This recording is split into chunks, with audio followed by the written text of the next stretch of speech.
Well, I'm a cardiologist, so I had the privilege to have patients who survived cardiac arrest. And after reading a book about near-death experiences by George Ritchie, Return from Tomorrow, who had a near-death experience as a medical student in '43, I just started out of curiosity to ask patients who survived a cardiac arrest if they could remember something of this period of unconsciousness. And then, to my big surprise, within 2 years, out of 50 patients I asked, 12 patients told me about their near-death experience. And that's the moment my scientific curiosity started to grow, because of, according to our current medical knowledge, it's impossible to experience consciousness during cardiac arrest when circulation and breathing have ceased. So this is how it started for me. Were you comfortable expressing your curiosity to your fellow physicians? Well, a lot of physicians are not open for it. Why not? Some, because it doesn't fit in the concept we've learned. And also I have learned as a medical student and as a young doctor that we have the assumption, which shouldn't be discussed, that consciousness is a product of the function of the brain. So that's the reason it's impossible to experience consciousness when you have a cardiac arrest. But is there any scientific evidence that consciousness is produced by the brain? No, it's a non-proven assumption. It's just an hypothesis. But everybody accepts it, because most people have the experience that you experience consciousness when you're awake. Mm-hmm. So scientists who stress the scientific method and the controlled experiment have based their ideas about consciousness on an assumption. Yes. Yes. Well, most scientific assumption, research starts with assumptions and then you try to prove it. Mm-hmm. And as long as neuroscientists see activities in neuroimaging techniques, they believe that they see something which could be the consciousness. Right.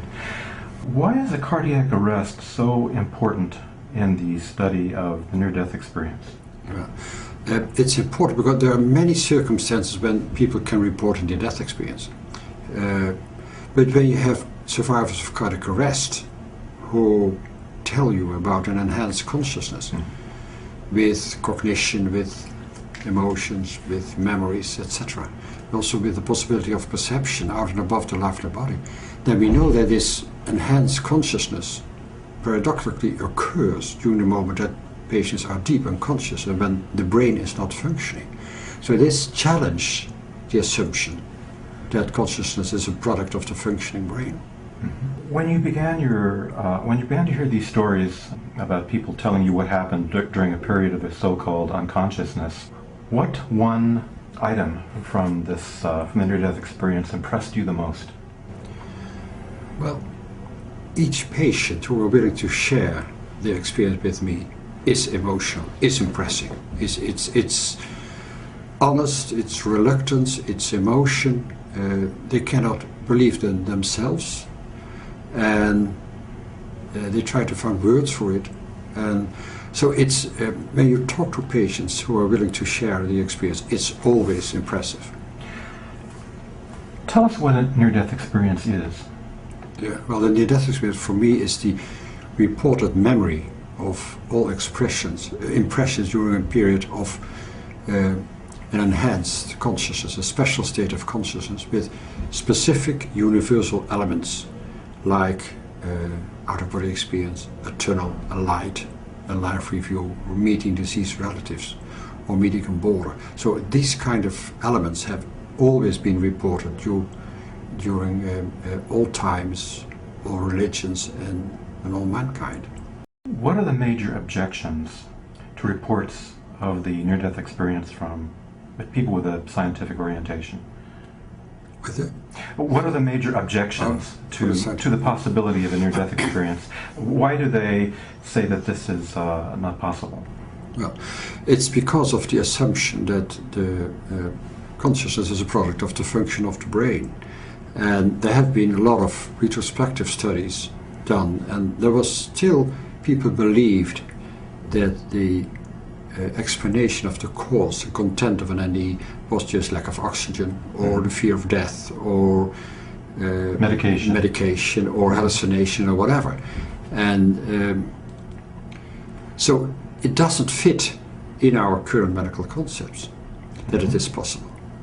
So according to most scientists who specialize in consciousness research, consciousness arises entirely from the matter that comprises the brain. Therefore, our consciousness is nothing other than the expression of a machine controlled by classical physics and chemistry, and our behavior is the outcome of nerve cell activity in the brain. What this means is, isn't it true that there's no free will and we're essentially robots? If they would be right, then there would be no free will, and consciousness is just an illusion. Yet there is evidence that consciousness can control the brain? Yes, this what is called neuroplasticity. That is, that the function and the structure of the brain can change due to changes in consciousness, which is well known, like say in placebo effect. When you receive medication, a placebo medication for depression, or for pain, or for Parkinson's disease, then you not only see the clinical improvement of those patients, but when you do neuroimaging techniques, you see those centers who are involved in pain or depression or in Parkinson's disease are also improved. So you see changes in the brain due to the concept that people believe that they are treated. And also in mindfulness training or in meditation, long-term meditation, you see changes in the brain due to these techniques. Okay. So changes in consciousness give rise to change and function and structure of the brain. Your study was significant because many of the reports of near-death experiences were retrospective, and yet your study is progressive. Why is the progressive approach to the near-death experience more significant? It's called prospective. Prospective, I'm sorry. Prospective. Prospective. Prospective study is that you, what we did in the Dutch study, we started in '88, with all 344 consecutive patients who survived a cardiac arrest. So you have a medical situation, which is cardiac arrest. And from this position, you ask patients if they have experienced something.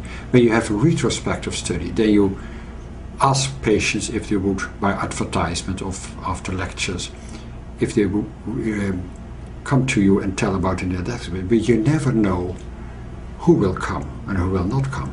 People are not able to talk about the experience, will not come. So there's an enormous amount of selection of patients when you do retrospective studies, and you cannot find out what really the medical circumstances were when it was 20 or 30 years ago.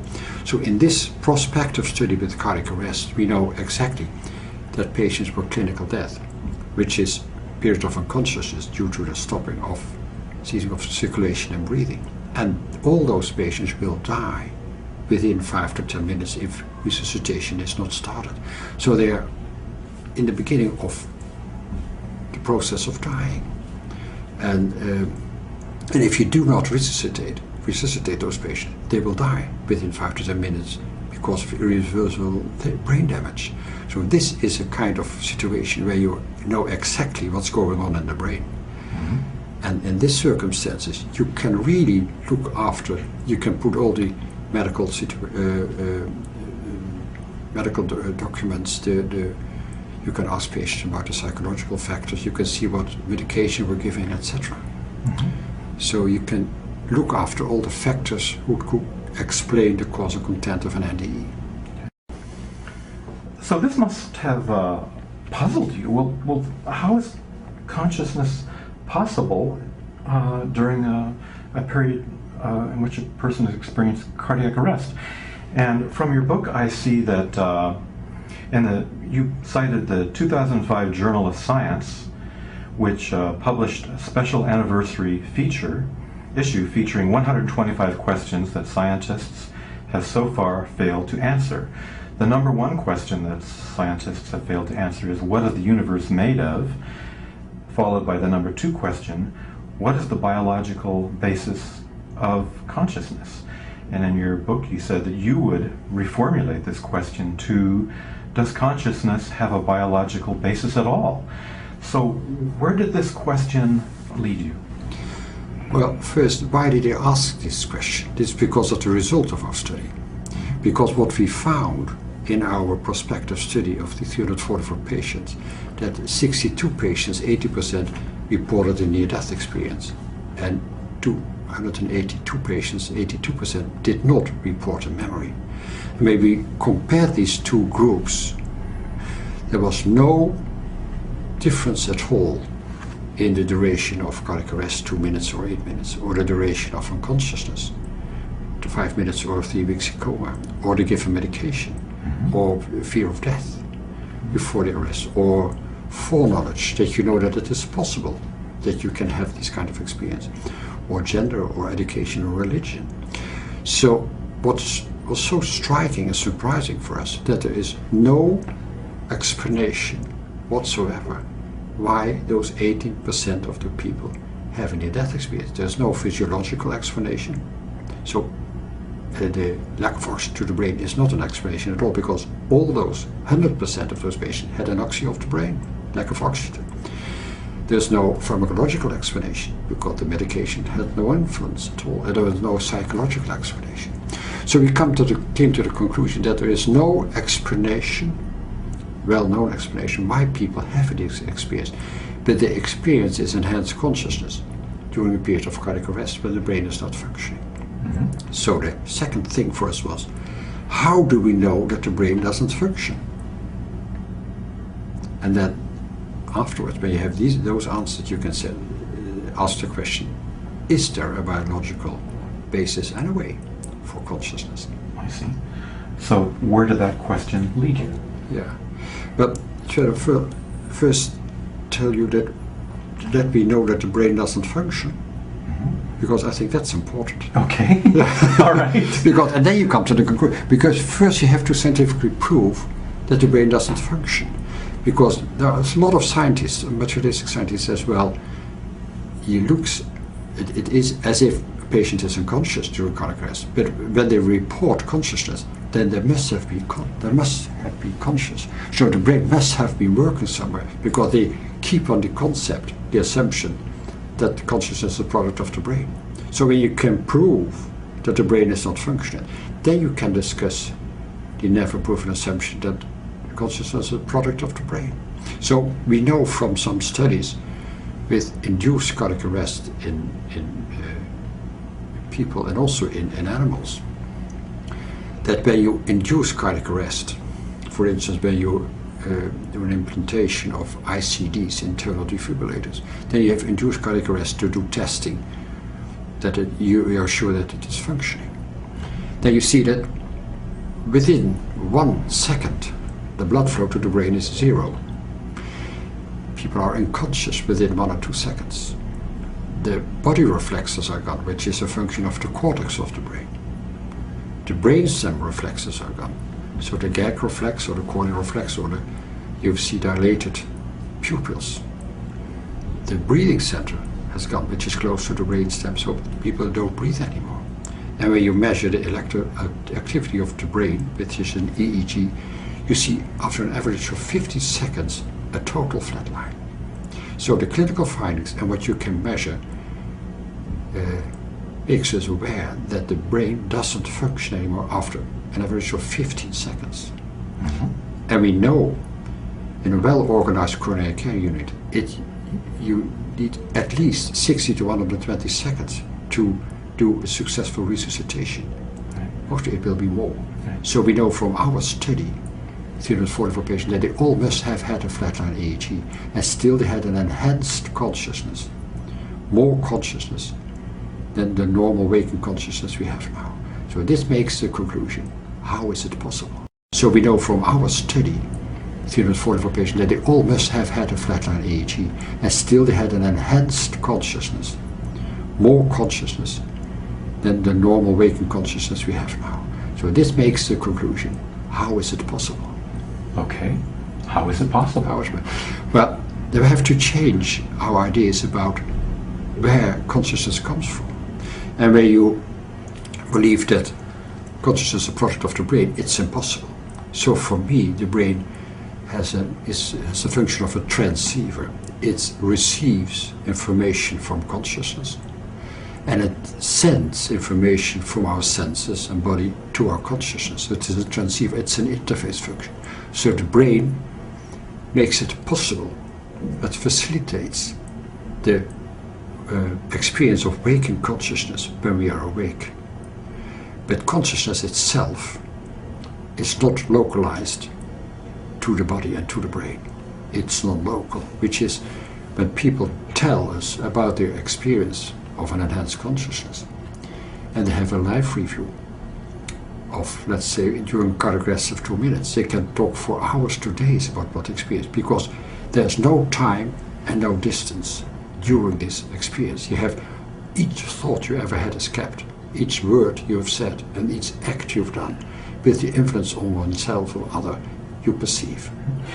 So this consciousness is in a dimension without time and space, and everything is connected. And this is what you call non-locality. So this is what I call non-local consciousness. Right. Would it be appropriate to use the word spiritual to describe this state of non-locality? I know that many doctors, many scientists, when they hear this word, it's kind of the kiss of death to their profession. So, but it inevitably comes up.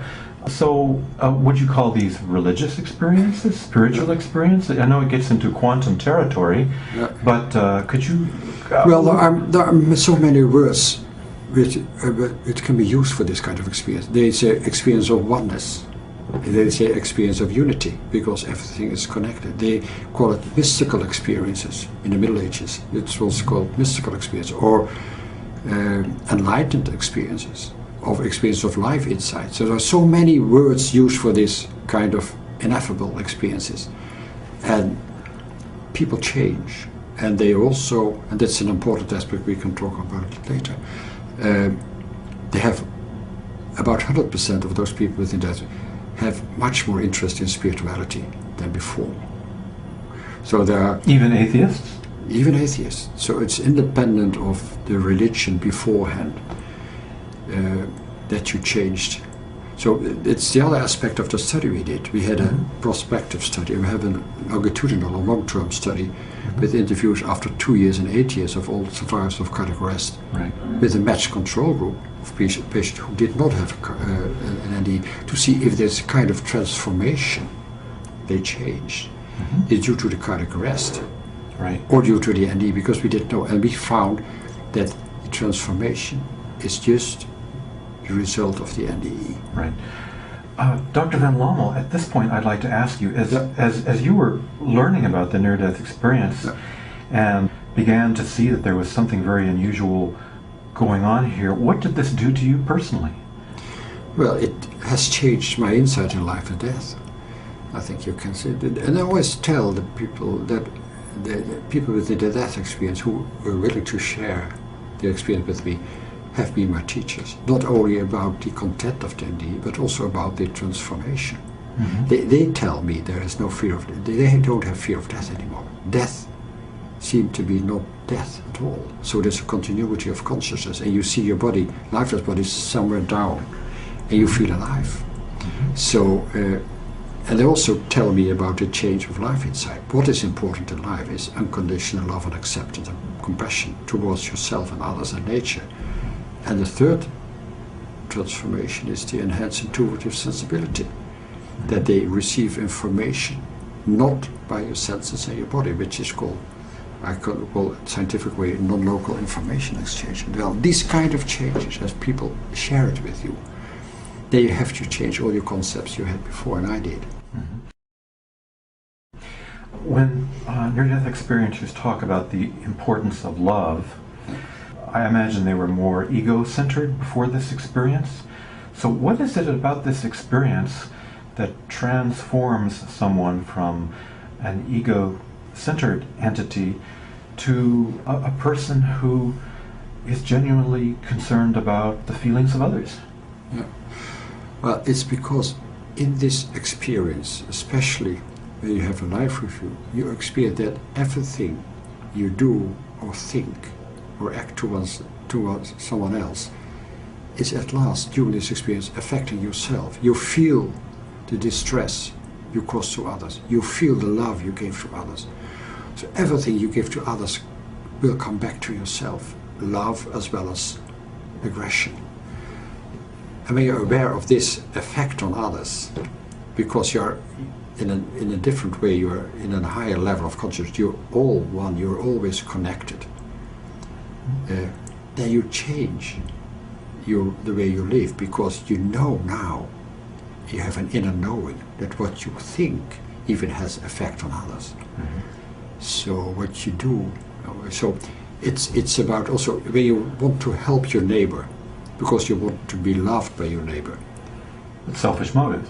It's selfish motive. It's wrong. But where you have the intention to help, this is right. And this kind of insight they receive in this experience. It must surprise you that during a life review, a person can see everything they've done and thought in their whole lives. And this brings up questions of the brain can't possibly be the storehouse of all these memories. So if we can kind of revisit a territory we've already gone through, I'm still perplexed about where these memories are stored. Yeah. Well, they're not stored in the body like you said, they're not stored in the brain, because you have... And that's shocking for scientists. That's shocking for scientists. At least it is new for scientists, because we have always been thinking or believing that everything is stored in the brain. Mm-hmm. And you have real new thoughts, new emotions during this near-death experience, when the brain doesn't function at all. You have the possibility of perception out and above your body when the brain is not functioning. Mm-hmm. And this out-of-body experience can have veridical perceptions, so it's real. And what they... Veridical meaning? Veridical means that they tell what happened to the body during resuscitation is corroborated by doctors and nurses and family members. Mm-hmm. So they tell, I saw this and also this, and say, well, it's right, it happened really. And so you can also corroborate the moment it happens, and you know that it was happening in the middle, somewhere of the resuscitation. Right. So everything they experience is at the moment that the brain doesn't function. Mm-hmm. So it must be somewhere else, and this is what I call the non-local consciousness, where everything is stored. Right. And people can also see and hear. They can see without eyes, they can hear without ears, and I think there are reports of blind people who've been blind from birth who can see. So this is a great puzzle. How is that possible? I can imagine how it might be possible to have memories stored outside of the brain. That's a stretch, but it's possible to conceive of that. But how is it possible to see and hear without the organs by which we normally think that we see and hear things? Yeah. Well, they don't hear, but they know the thoughts of people. So they don't hear voices, but they know what is said. But they do see. But they perceive. Perceive. I say perceive because it's not by your eyes. Your eyes are closed. And you perceive 360 degrees. You can see details and an overview at the same time. So it's a different kind of perception. And even blind people from birth can perceive. And I know people who have glasses, very strong glasses. They need to see something. And then I know a story of a woman who had a near-death experience, and she was perceiving everything what was going on during childbirth, and she nearly died. And then at once she saw her own glasses down near her bed, and then she realized, I can see now clear. But normally without her glasses she couldn't see anything. It was just crazy or so. But you can also ask, who is perceiving when you are awake? Because there are electromagnetic informations in the light which comes to your retina in your eyes, and then you got electromagnetic information to your brain. Mm-hmm. But it is still information. So the question is, who is seeing? Who is transforming this kind of information, which is electromagnetic information in your brain, into a picture we can perceive? Mm-hmm. This is not your brain who is perceiving. So how do you answer the question, who is perceiving it? That's the essence of who we are. It is consciousness. Consciousness is perceiving. And consciousness is non-local. And non-consciousness is non-local. For those of us who don't understand the concept of non-locality, could you explain that to us? So non-locality is a dimension where there is no time and no space, so no distance. So everything is there. When you have a life review, you have access to all information you had during your whole life. Each thought, each word, each act you did or had is kept with the effect on others. But you also can have a flash forward, a preview of things for the future. So in this dimension, the past, the present, and future is available. And everything is connected. It's entangled, it's interconnected. So there's, it's an analogy to quantum physics, which is non-local, is connected without time and without space. I think in some of the reports that you cite, people feel that when they have this near-death experience, they've returned home, and that this home that they report, this expanded reality, is the same place that they came from, and that this home, this expanded reality, is real, and the life they just left is a dream. So can you expand on that? Yeah, no, you're right. The people tell me that this was more real than ever, but they experienced it during their life. So during a period of so-called unconsciousness, what they experienced was more real? More real than ever. And that must have been shocking to you when you first heard that. It was shocking for the patients who experienced it. And I felt this shocking experience. And they cannot believe it themselves. I know some physicians who had a near-death experience, and they told me, what happened to me now, I've always told everybody, this is impossible, and now it happened to me. So it doesn't fit in our concepts, it doesn't fit in our materialistic concepts we have in science. So, but you're right, they tell us, I felt home, it's where I come from, this is more real than ever. Your research into the near-death experience shows conclusively that consciousness is non-local, and as you have said, this changes everything. The old materialistic paradigm is broken, the egoic structure is shattered, and we do not yet have a new paradigm, and we need a new language and a new perspective to the universe. So what is your idea of this new paradigm? Well, I think the paradigm is that we have to change science, because science up till now is just what you can measure is real, and what you cannot measure is not there. And then we have the problem of consciousness. We cannot measure consciousness. We cannot prove the content of consciousness. The science should change into accepting also the subjective aspects of mankind. So we have to include subjective experience as well, and not only objective criteria. And scientists, I think, have specifically excluded the subjective. Exactly, because you cannot prove it. And you cannot prove your own experience? You cannot prove subjective experience. Right. People tell about it, but scientists want to prove it.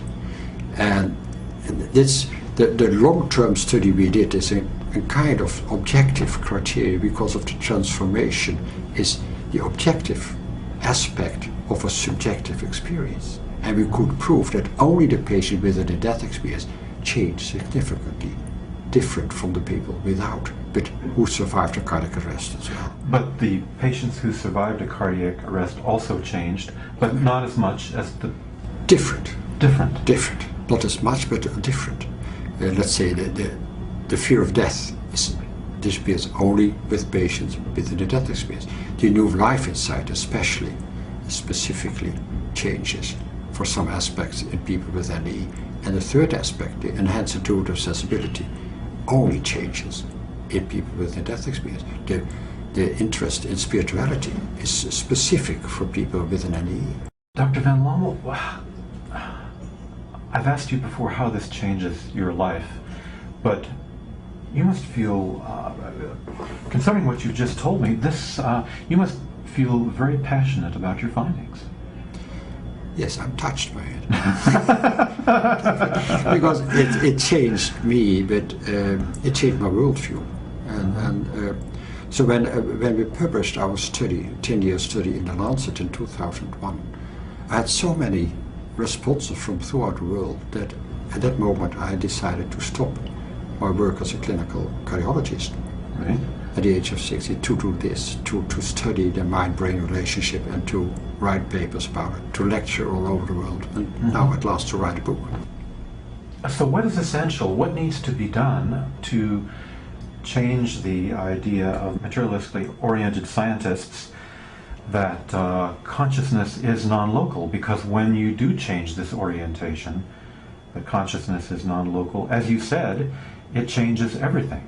So what needs to be done? Well, first that we have to break the taboo about near-death experiences. The taboo. Because people who have a near-death experience are silent. When they try to share their experience with others, it's not accepted by doctors, by nurses, by family members, by partners. More than 50% have a divorce because they change. So we first have to change that we accept the near-death experience in society. 9 million people in the United States have had a near-death experience, but they are silent. Secondly is that we have to change the scientists as well, to give them the information about the near-death experiences and about the conclusions about the mind-brain relationship. And this is why I've written articles, I've written a book, and I lecture also in universities and hospitals and for psychologists, for medical schools, for philosophy schools. So that's the other aspect that, and in Holland now, the paradigm is changing already. I get more and more, receive more and more invitations to lecture for scientific groups. But you realize there must be a stigma against this, because if doctors come to the point of view that you're proposing, I imagine there might be a fear of a loss of credibility, and so there's a certain stubbornness about accepting these new ideas. Yeah, I can understand why there is so many reluctance to accept it, because when you first heard about it, you were reluctant to accept it yourself. Many years ago. Yes, because it was new for me, but it was not really reluctance, because I was so curious about it. So I accepted it. But it was new for me because it didn't fit with what I had learned in a medical school. But people, scientists, are indeed reluctant because they fear, they're frightened that they lose their ground of their science. They lose the ground of the position. They lose the research money. So I can understand the reluctance, and I also know that the private opinion can sometimes be different from the official opinions they have as a professor. Right. Well, Dr. Van Lommel, your research has been very inspiring, and perhaps your book will inspire people to open up a bit. I noticed that just yesterday Clint Eastwood came out with a movie, The Hereafter, and so there's more public... What is called The Hereafter? Hereafter. Okay, Yeah. I don't know. You haven't heard of it? No. I saw it yesterday. It's a good movie. Okay. Yeah, and it explores a near-death experience and the psychic phenomena that comes along with it, and I think a very straightforward and clear way. It's a good movie. It's objective. It's objective. Without prejudice, etc. Okay. It's from Hollywood, or what is it? It's from Hollywood, yes. Okay. Yeah. The Hereafter. Okay. Hereafter. Yeah. Okay. I didn't know. So you can see things are changing at this very moment, in the past 24 hours. And that's what I mean, that the general public will accept it more easily than scientists. There's also we know that about 50 to 60% of people in the United States believe in some form of afterlife. And about the combination of spirituality and the belief in afterlife is perhaps even more. But the 200 scientists from the Academy of Science in the United States, only 7% is religious or spiritual, and 93% don't believe anything at all. And your opinion, also in science, is also made by your private opinion about what is possible, private opinion about belief, about religion, about spirituality. And these 200 scientists have the positions in scientific journals, etc. So it's hard to get this kind of subjects into the mainstream science. I know there are a few people who are actually evangelical atheists. For some of these people, they stress evolution as proof that spirituality is a myth. But, okay, there may be evolution, but that does not take into account the matter of consciousness, which frankly baffles many of these evangelical atheists. So, in your own mind, how do you reconcile consciousness as being non-local with evolution? How did consciousness come to be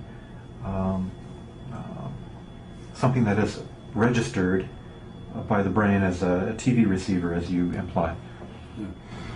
I think because I've changed the concept. Where is non-local consciousness? It's everywhere. It has always been. And for me, consciousness is fundamental in the universe. And everything comes from this non-local consciousness. So all the material aspects we see, we perceive and see and construct because of our consciousness. So consciousness is primary, fundamental. And matter will change, like we talked about in neuroplasticity. Your brain function and structure changes because of changes in consciousness. So evolution is a change in the function of a person, or change of people, because of changes in consciousness. Mm-hmm. Okay. There is a quantum view that it's called downward causation. Upward causation is evolution. From atoms we get molecules to cells to body to brain, and consciousness is an epiphenomenon of brain, an accident essentially. But the opposite view is downward causation, where consciousness is primary and infusing the universe, as you say, and this consciousness is actually the source of a creation of matter. Would you comment on that? I agree. Oh. Yes, the second option, I agree. Because that's what I told you. Consciousness is primary. Consciousness is fundamental in the universe. And everything originates from consciousness. And that is a radical view from what we've been used to. Yes, but I'm not alone in this. I know. But even though it's a radical view, a new view, it has existed for thousands of years. Yes, nothing is new. I also have written a chapter in my book, there's nothing new under the sun. Let's say we can come in contact because of the people within the death experience, with a wisdom that has been known for thousands of years in Eastern countries, but also in Egypt, by Plato, by the Kabbalah, it's Hinduism, Buddhism, Taoism, what we call primitive people, primitive cultures. They have known this for always. There's nothing new. But because of the Western science of the last 2 centuries, it has been lost and not accepted anymore. How did this happen? How did it become lost? What precipitated a break with this ancient knowledge? Well, that was Newton with his physics, and Descartes with the difference between body and the brain, and the body and the spirit, or the whatever. So the consciousness. So they said there are 2 different things. So we can just study the physical aspects of a human being, but not consciousness. So consciousness, get out. Yeah. I think that in psychiatry, if a patient reported a near-death experience, that would not fit into the paradigm of psychiatric knowledge, and that person might be considered maybe insane or a little bit mentally unstable, and the course of the treatment in that psychiatry would be to disabuse the person of these mistaken notions. So it is really disturbing to me that this paradigm that has been accepted for so long has been used to actually prohibit a person's full potential and to, what is the word? To marginalize him to society. I really find that Western society. To Western society. That's when you have a near-death experience in India, everybody will give the congratulations, that they're happy for you that you had a near-death experience. But in the Western community, it's not accepted because it's impossible. So, and I also know people It's perceived as being impossible. Exactly.